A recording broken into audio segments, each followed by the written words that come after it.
Ella había propuesto sacársela de encima. Él había sentido, despacio, con la cabeza, un movimiento que cobraba decisión en la penumbra, sentado en una silla, al lado de la cama, donde ella se revolvía dolorida. No preguntó las razones secretas, pero alguna vez había sospechado que el embarazo no era de él. Ahora, quizás, lo confirmara. Total, en este lugar de mierda, ¿quién se entera? El tema era cómo, cuándo, quién lo haría. Entonces ella dijo de ahogarla en un balde, y él dijo que no, que cómo iban a ahogar a la criatura. Agarro mis cosas y me mando a mudar.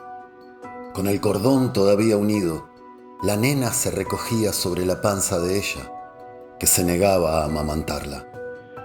Por amor o por despecho, por los dos motivos tal vez, volvió a sentarse y dijo: «Déjamelo a mí». Entonces asintió con la cabeza, despacio, dejando que el plan se fuera ordenando.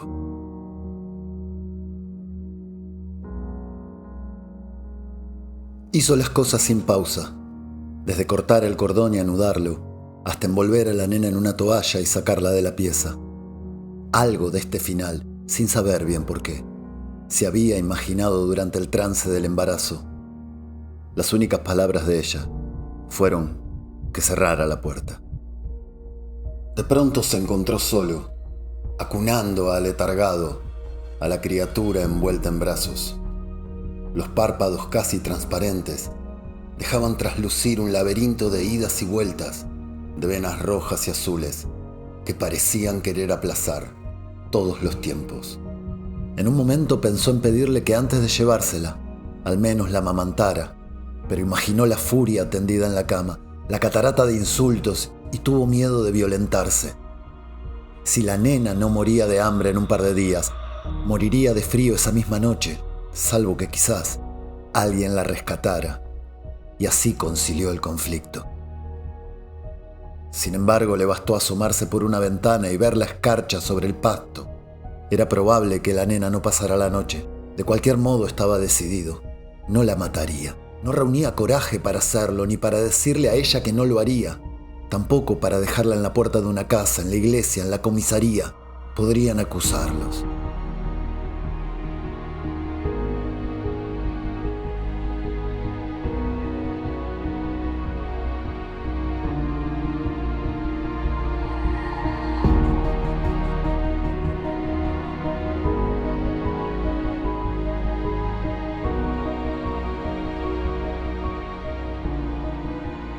No era fácil elegir baldíos en el pueblo.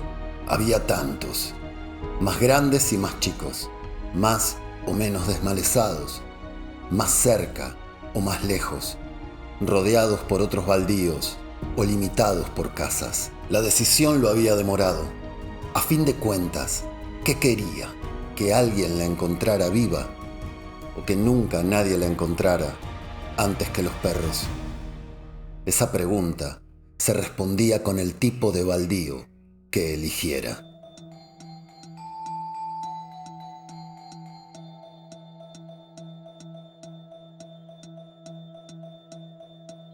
La calle estaba vacía. Sin embargo, podía imaginar los ojos velados tras las persianas oscuras, haciendo foco en el blanco fácil, caminando la vereda menos iluminada, y entonces la noticia. Cualquiera que lo hubiera visto lo relacionaría. Pero en el mejor momento para desistir, las palabras volvían. Agarro mis cosas y me mando a mudar. Y él solo pedía una cosa: que la criatura no empezara a llorar. En ese caso, además de delatarlo, suponía que no podría abandonarla, y tal vez entonces sí.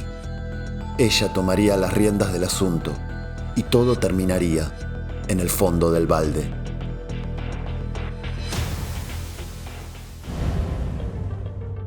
Si alguna vez le habían dado nombre, no lo recordaba, y mientras abría camino, sentía que en parte era mejor, que sin un nombre podría abandonarla sin tanto remordimiento. Sin una palabra que la nombre, olvidarla sería más fácil. Ahí mismo, a 10 cuadras saliendo del pueblo, unas cuadras largas y oscuras que se iban vaciando de construcciones para dejar paso a tapiales, acequias, alambrados, palenques o simplemente vegetación salvaje que a golpe de machete mordía los límites de las veredas. Había desandado la zona varias veces, un laberinto de idas y vueltas, tratando de elegir el mejor lugar.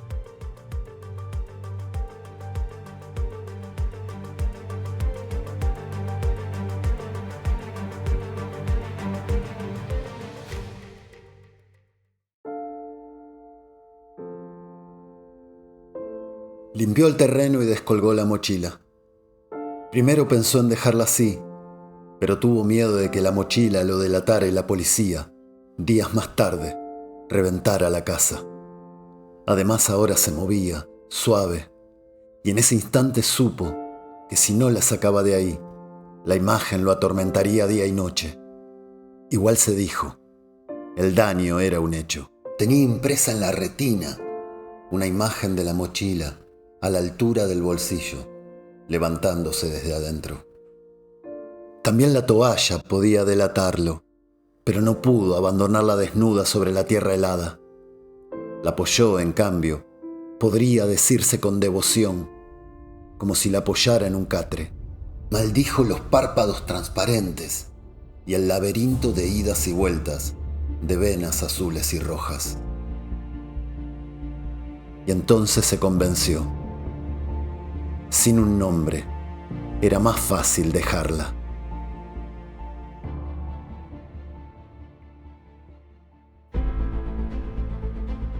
La vuelta no fue fácil, a pesar de que tomó la precaución de elegir otro camino. El problema estaba en el peso, casi nulo, de la mochila, en el sonido resquebrajado de sus pasos, que le traía de vuelta el sonido de sus pasos al alejarse, tratando de no escuchar, a la vez alerta y quizás deseando el llanto que hubiera cambiado el curso de la noche. Porque mientras volvía, el pensamiento percutía esa idea. Si la nena hubiera llorado, habría vuelto a buscarla. Y además esto, no lo había pensado antes. ¿Cómo haría para vivir con la pregunta constante? ¿Podría alguna vez desentenderse de la respuesta? Claro que no. Lo mejor sería darla por muerta. Aunque era verdad, la esperanza no lo abandonaría sino ante la certeza. Y si la certeza nunca llegara, viviría en cierto modo, expectante a las noticias, los perros, los comentarios del pueblo, los carritos de bebés, las niñas, las adolescentes. Definitivamente, sin dudar prefería la certeza, y en ese sentido, los perros eran garantía.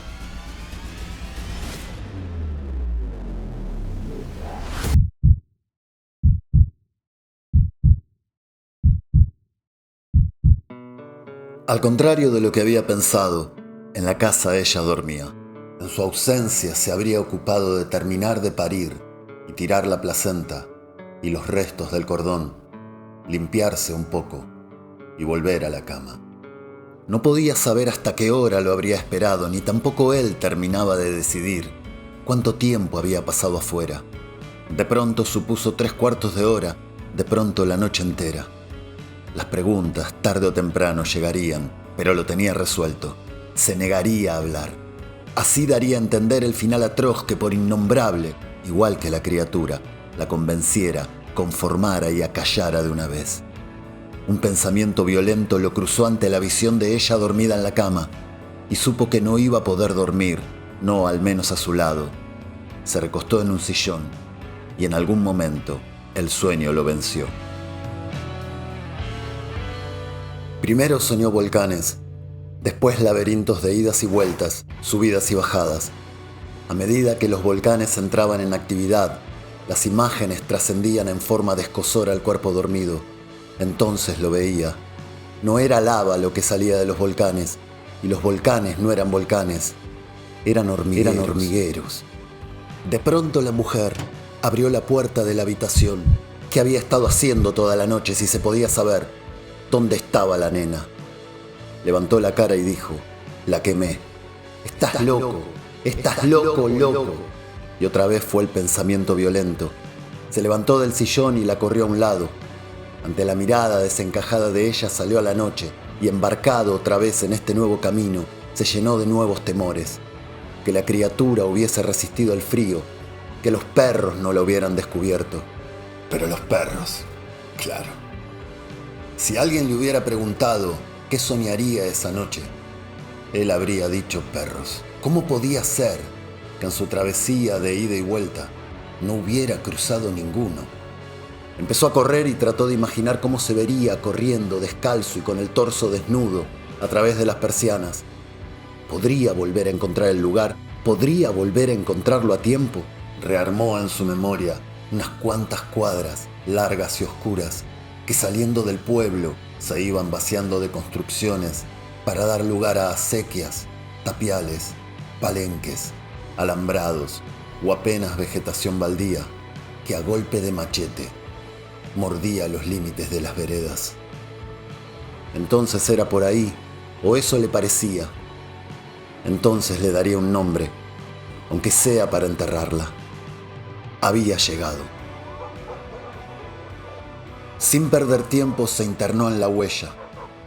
En el centro de un claro vio, como una ofrenda, el bulto blanco. Solo cuando vio más de cerca pudo darse cuenta. Algo o alguien había estado hurgando. Una intensa actividad eléctrica tenía lugar todo alrededor. En la confusión de la noche, abrió la toalla y al grito desgarró la casa. En dimensiones iguales a la criatura, había ahora, un gran hormiguero en erupción. El grito no despertó a la mujer. No sabía la hora, pero la luna era una y la misma y tal vez estuviera a tiempo. Las cosas al fin se habían aclarado. En un gesto que intentó imitar el del sueño, corrió a un lado con un brazo a la mujer que dormía al otro lado de la puerta y salió a la noche.